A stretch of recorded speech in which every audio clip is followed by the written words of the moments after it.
His words drew the shield maiden's attention to the male twin, and she had to focus all her mental strength on stopping herself from throwing something at Tough Nut. She had a feeling that one of the axes would have been sent flying in his direction if she failed to stop herself. "You've been making jokes about that for the past few days," she countered, crossing her arms over her chest in order to hide her clenched fists and white knuckles. "You're getting boring, Tough Nut. How is he still alive?" Fishlegs asked. For a split second, Astrid wasn't sure who he was talking about until she remembered Tough Nut's most recent comment. Snotlout huffed at that and shrugged his shoulders, although this was a question that's been on everyone's mind and lips since the young man forced them to leave Dreeke a few days earlier. Questions were asked, but Astrid failed to answer any of them. "Who cares?" the heir of Berk commented, also leaning against the wooden construction. It seemed that every mention of his cousin's name was capable of making him angry, especially since Astrid had said that Hiccup was Stoic's true heir. "I do," Stoic countered before anyone else could reply to Snotlout. With a small smile, Astrid watched as blood escaped from her betrothed's face, making his skin as white as the snow around them. It was only when Stoic turned his gaze to her did Astrid feel her own face going pale. "Tell me again what happened all those years ago," he demanded, crossing his arms over his large chest. Astrid let out a subtle sigh of relief. That was a question she had already answered a few times. She didn't know what her chief wanted to achieve by listening to her story once again, but she didn't dare to question his motives. Only a few have been in a similar situation, she thought before reciting her tale once again. "Makes you wonder where he's been for all these years," Fishlegs commented when Astrid finished her tale, recalling all the small bits they've learned during the wedding and after the dragon raid. "He's told me about a few places," Gobber replied, stroking his mustache. Stoic's eyes landed on the old blacksmith. "I've already told you, I swore to him that I wouldn't speak a word about it, especially to you," he added, quickly noticing the offending glare in his chief's gaze. "In return, I've made him promise that he would speak to you honestly before we would leave. I only wanted what was best for both of you." "I'll never understand how you could have kept something like that from me," Stoic replied, slowly shaking his head. "You've betrayed me, Gobber," he said accusingly. "And what would you do in my situation?" the old blacksmith countered, refusing to accept the blame. "What would you have done if you had a sword pressed against your neck and a night fury ready to attack you behind your back?" he asked, once again stroking his mustache. "There wasn't anything else I could have done." "Do you think Berk is still standing?" Astrid asked, hoping to change the topic before the discussion between Stoic and Gobber could escalate to something beyond their control. For the past 10 years, her chief had become much more hot-blooded and edgy than he used to be in the days of her youth. Somehow, Astrid doubted that that would change over the course of just a few days. Especially that Hiccup refuses to talk to his father, she thought grimly. She had no doubts that an honest conversation would do some good to both of them, but she was also more than certain that Hiccup would have none of it. Like father like son, she thought, noticing how headstrong both men were. Berk has survived for 300 years, and no number of dragons managed to scare our ancestors off. Stoic answered her question without wasting even a second to think about his reply. Astrid's friends nodded their heads in agreement and muttered something under their breaths. "I'm sure our home has managed to survive a month without us." "Was it really a month since we've left Berk?" Astrid asked herself before counting the days. After a few seconds, she realized that her chief was right. A 1-week voyage, a few days in captivity before Hiccup decided to show his ungrateful ass, 2 weeks between the Blood Eagle and the wedding, and a few days since the dragon raid, she counted in her head. It easily summed up to 4 weeks, or even 4 weeks and a few more days. We were supposed to be gone for 2, maybe 3 weeks, Astrid thought, wondering if their tribesmen had already declared them to be dead. "And what about that thing that Hiccup has said?" Fishlegs asked, countering Stoic's optimism with his realistic approach to everything in life. "About the raids, I mean. Do you think he's right that Berk has already run out of the livestock?" "And what can he know?" Snotlout asked, clearly irritated. "He hasn't been on Berk for 10 years. He knows nothing about the raids." "Well, he surely knows a thing or two about the dragons," Ruffnut countered. "What are you going to do about Hiccup when we return to Berk, sir?" Astrid asked Stoic, refusing to allow such an opportunity to pass her by. The chief turned her head towards her, a deep frown was visible on his forehead. Apparently, her question has caught him off guard, and he hadn't been thinking about it yet. Will you attempt to persuade him to stay there? She asked, carefully choosing her words. It will be better if he believes it to be his own idea, Astrid thought. Despite already receiving a negative answer from Hiccup, she still refused to give up. As long as she wasn't married to Snotlout, she wouldn't stop fighting, and even then, she would make sure to give him a hard time and regret that decision until the end of his days. With the corner of her eye, Astrid could easily see Snotlout practically seething with anger.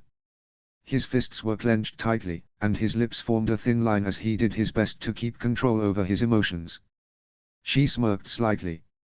I doubt he would want to stay, Gobber commented before Stoic could reply.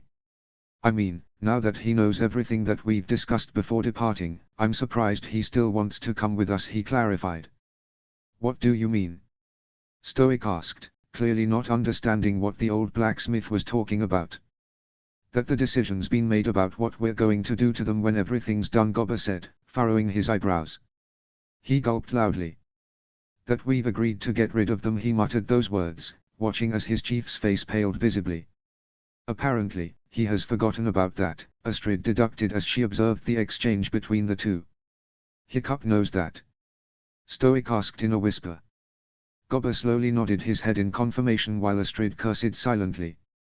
Was it really worth it to tell him? She asked herself.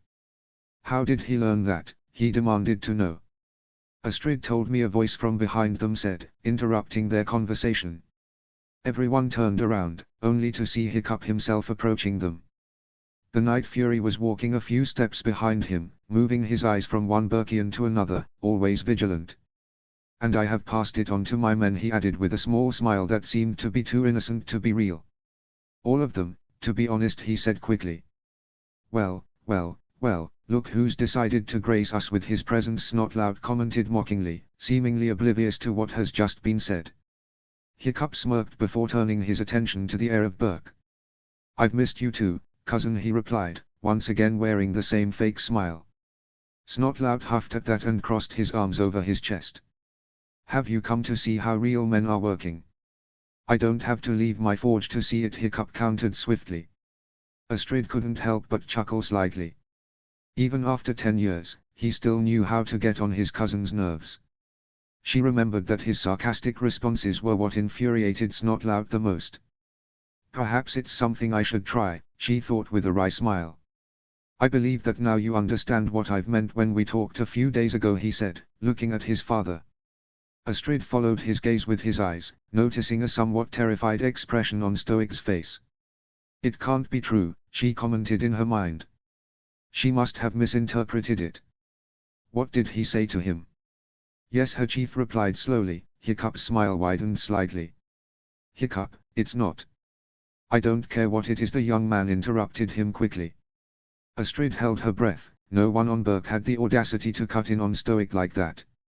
And I believe you would have done the same thing in my situation, if not something worse. Is there something you want, cousin? Snotlout asked, clearly irritated. As you can see, we're somewhat busy here. Hiccup nodded his head before approaching the wooden construction that was supposed to turn into a ship one day.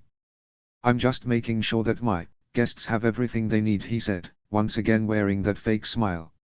It's part of being a good host, you know. He examined the wooden skeleton carefully, running his hand against the planks. I'm not an expert when it comes to building the ships, he started, crouching down in front of their creation. Do you think it will get you to Berk safely? He asked. I can order Lith, my best boat builder, to check it out if you want, he offered. We would appreciate it, Fishlegs answered, just before Snotlout managed to come up with another snarky response. I'd hate to end up in the ocean, you know, he added with a small chuckle that was mimicked by Hiccup. I know what you mean, he said before straightening himself. It happened to me much too often. Do you need anything, son? Stoic asked, trying to sound as friendly as possible, although Astrid could clearly hear guilt and sadness in his voice. What has Hiccup told him? She asked herself once again. Actually, yes, the young man replied, his eyes slowly shifted to her. I need to talk to you, he said, surprising everyone, including her.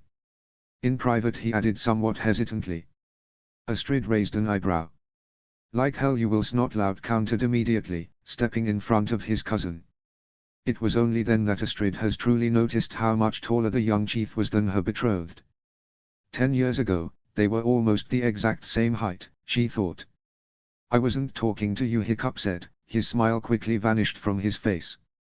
I need to talk to her, and it's her decision whether she does or not, he added. I'll go with you, Astrid said, crossing her arms over her chest. Snotlout looked at her as if she had suddenly grown a second head. Hiccup's smile returned to his face. Good, he commented, smiling from ear to ear, though Astrid still had a feeling that his smile wasn't a genuine one. Shall we? Not a chance.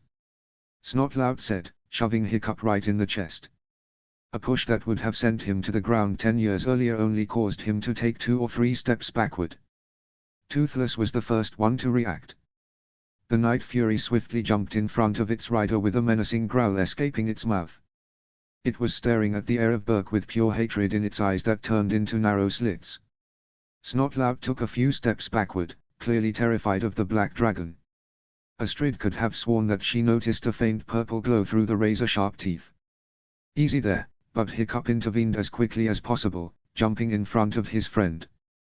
He put his hands around the Night Fury's muzzle, attempting to calm it down. He surely didn't mean it, he said, looking at his cousin.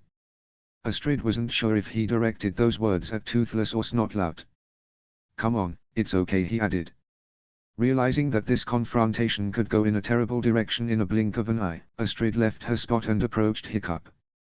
The young chief looked at her as if he couldn't believe that she had actually fulfilled his plea. After all, they haven't parted on best terms the last time they've spoken. The group of Berkians only watched as Hiccup and Astrid left them without a word, heading up the hill where the forge was located. It was as clear as day that Snotlout was furious. His fists were clenched so tightly that his knuckles turned white, and his lips were pressed into a thin line. It was a miracle that he hadn't followed them to give his cousin a piece of his mind. What did Hiccup tell you? Gobber asked the question that was on everyone's mind. His eyes were focused on Stoic during the whole conversation, and he didn't fail to notice the pained expression on his friend's face. The chief of Berk breathed in heavily before replying. That should anything happen to him or his men while they are on Berk, he will perform the Blood Eagle again, as many times as necessary, Stoic informed them, precisely recalling Hiccup's words. He shivered slightly. For the 100th time since he discovered the young chief's true identity, he asked himself what had happened to his son during the past 10 years. Chapter 20. Are you ready, Zephyr? Hiccup called out from the main hall of his house, looking at the door that led into his daughter's room. We have to leave soon, he announced as he pulled a white linen shirt over his head. He evened out a few wrinkles that were visible at the front and tied up the strings at the top, just below his neck. The young chief picked up a blue, woolen tunic that was waiting for him on a chair and put it on himself. Almost. Zephyr yelled back from the privacy of her room. Hiccup sighed impatiently as he wrapped a brown leather belt around his waist, keeping in place both his pants and the tunic. His hand hovered above his sword for a few seconds before he picked it up and attached it to the belt. Even though there was no real need for him to wear it at the wedding, or at least he hoped there wasn't, it was still required from him to have it at his side all the time. Although this particular sword was not meant for combat, it distinguished him from everyone else, reminding everyone about his position as the chief.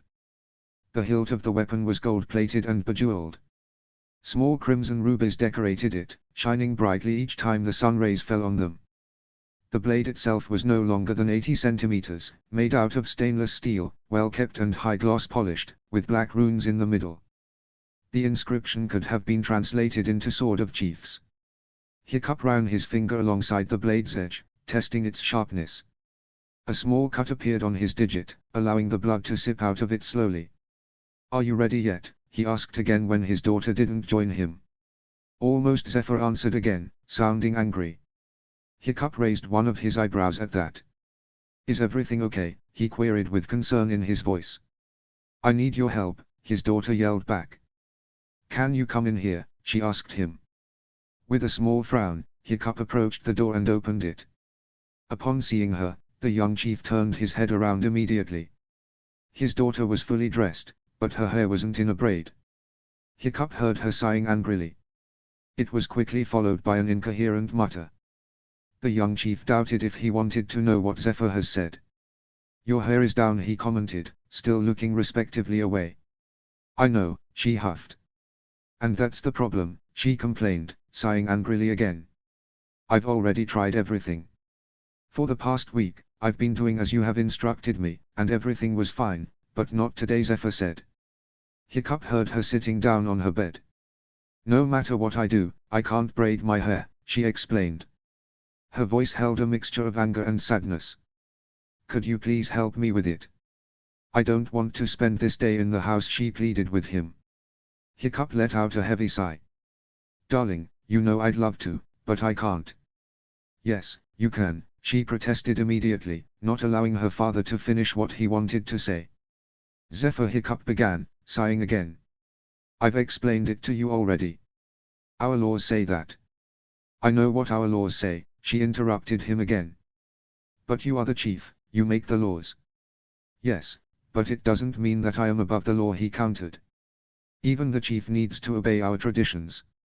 If anyone knew that I braided your hair today." "And who's going to know?" Zephyr countered, looking at her father pleadingly, even though he still wasn't looking at her. "Would you tell that to anyone?" she asked. "I don't think you would, and I wouldn't either," she reasoned with him, earning herself another sigh from her father. "Please," she repeated softly. "I won't be able to go out today if I don't braid my hair. Please, Daddy, this one last time," she begged him. Hiccup groaned slightly, wondering about his response. He saw the reason behind Zephyr's words, knowing full well that she wouldn't be able to leave their house if her hair wasn't braided. This was the law. But, at the same time, their laws stated clearly that no one, other than her, could attend to her hair. Hiccup sighed heavily, resting his head against the wooden door frame. He could sense Zephyr's intense gaze on his back. "Please, Daddy," she begged again. Hiccup closed his eyes for a few seconds. "Screw our laws," he stated firmly in his mind. "What kind of father would I be if I allowed her to miss the wedding and the first day of Snoggletalk?" "No one can know about this," Hiccup said, finally turning around. He was rewarded with a happy squeal from his daughter. When Hiccup entered her room, Zephyr was still sitting on the bed, though she wasn't facing him anymore. Her back was presented to him, hidden behind a thick curtain of auburn locks. He approached her hesitantly, knowing full well that he was breaking their laws. Not only was he seeing her hair loose, but he was also going to touch it. Hiccup wondered for a few seconds what other people would have thought about him if they saw them at that moment. After a short while, he decided that it was no one's concern. Zephyr was his daughter, and he was allowed to help her when she needed it. Hiccup sat down behind her, grabbing most of her hair. With skill perfected over the years, he quickly separated it into 3 strands and began forming the braid. He smiled contently, feeling the soft locks between his fingers. Even though it has been only a week since the last time he touched her hair, it was then that he truly realized how much he missed that feeling. Following the instructions that he gave Zephyr on her 4th birthday, Hiccup quickly arranged the 3 strands into a beautiful braid that ended right above her waist. "Thank you," Zephyr said, turning her head around to look at her father. Hiccup smiled at her softly. "Wait for a second," he told her when his daughter tried to stand up. She obeyed him wordlessly, sitting back on the bed. Knowing that it was a special occasion, Hiccup decided to do something more with her hair. He pushed Zephyr's head slightly to the left, urging her to bend her neck. Once again, his daughter complied wordlessly. Picking up a small amount of her hair at the side of her head, Hiccup began forming another, although much smaller, braid. It wasn't nearly as thick or as long as the main one, but he was sure that the overall effect would be stunning. When he finished the braid on the right side of her head, he repeated the process on the left side, as well. Taken by surprise by his actions, Zephyr tried to look over her shoulder to see what her father was doing, but her position didn't allow her to see much. After he finished forming the second, small braid, Hiccup took them both in his hands and entwined them together. He wrapped a small leather strip around it to keep it in place. Content with his work, he allowed his creation to fall on the main braid. Hiccup leaned slightly backward to get a better look at the result of his ministrations. It was a much more complicated hairstyle than he had ever created. The 2 small brains rested against the main one, ending in its middle. "And it's done," he announced happily. With curiosity taking the best of her, Zephyr reached out with her hand to examine the result of his work. She smiled widely, feeling a new design at the back of her head. "Thank you, Daddy," she replied softly, grinning at him from ear to ear. Hiccup returned the smile immediately. "Remember, this is our little secret," he reminded her. "No one can know about this." "I know," she reassured him. "Before I forget, I have something for you," Hiccup said, turning around to reach for something behind him. After a few seconds, he straightened himself back up, holding Zephyr's birthday gift. "As I've promised, your axe," he said, handing the weapon over to her. His daughter grabbed it instantly. "Happy Snoggletalk," Zephyr Hiccup added softly. "I love you, Daddy," she replied, still smiling widely. "I know. And I love you too."